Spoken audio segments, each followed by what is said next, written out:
This just in, MediShield Life premiums will rise next year by as much as 35% due to higher healthcare costs and to pay for better benefits.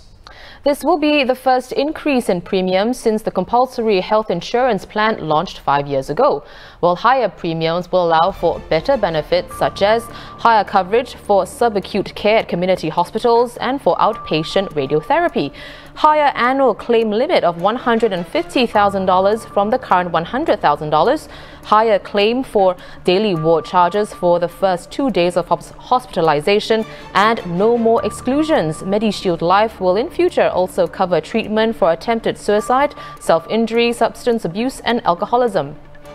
Health Minister Gan Kim Yong says the government will ensure that premiums remain affordable and no Singaporean will lose MediShield Life coverage because of financial difficulties.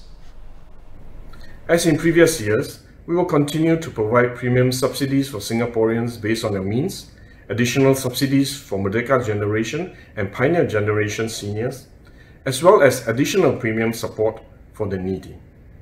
We also recognize that the COVID-19 pandemic has affected many Singaporeans.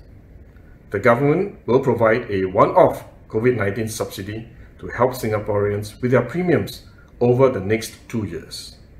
With these support measures, the net premium increases for all Singaporeans will be capped up to about 10% in the first year. Premiums will also continue to be fully payable through MediSave.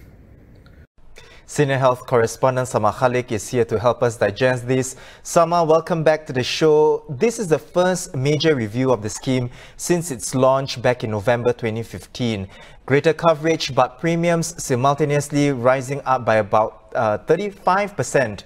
Are these changes necessary?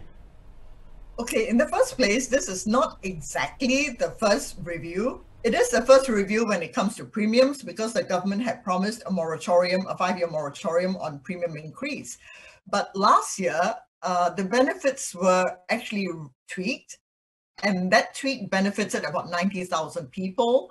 And well, okay, it's a little bit of a plug for us, but it was because of some Straits Times stories that we found out that instead of MediShield Life covering 90% of subsidized patients, it had fallen down to 80%. And it came up in Parliament, and as a result of that, the benefits were tweaked. Well, we know, Sama, that you had something to do with that as well. So moving on, which group of the population will stand to benefit the most from these changes? Well, the ones who benefit will be the ones who currently have bills that are hitting the claims limit. Like, for example, somebody who has been to hospital several times or has been in hospital for a very long time, and the bill exceeds 100,000 a year. Anything above that, the person has to pay on his own because that is the annual limit. But with it going up to 150,000, a lot more people will then benefit.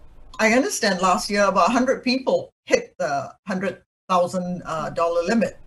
Then there are others, like, for example, someone who has a heart attack and then needs recovery time and is sent from a general hospital to a community hospital.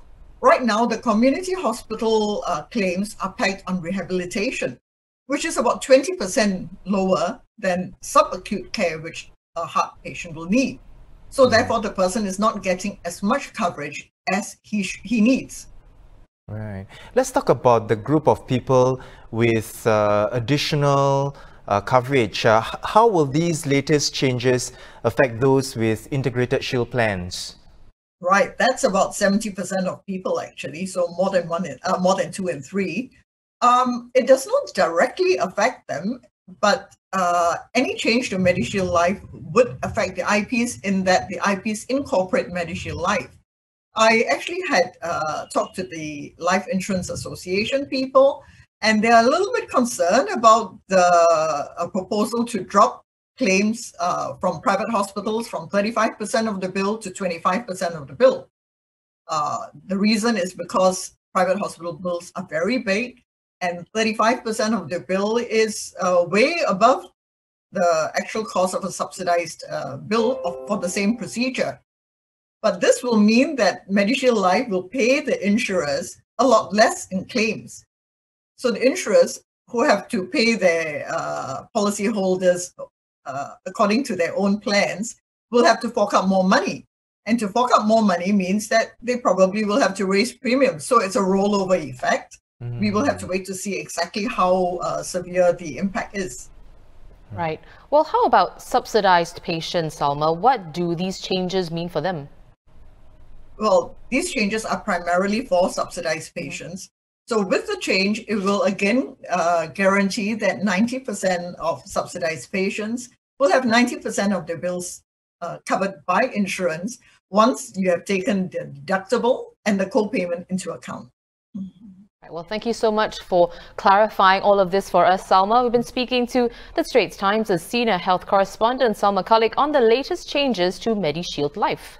This includes premiums rising by as much as 35% next year. Now, straitstimes.com has all the details, and you can also read all about it in tomorrow's paper.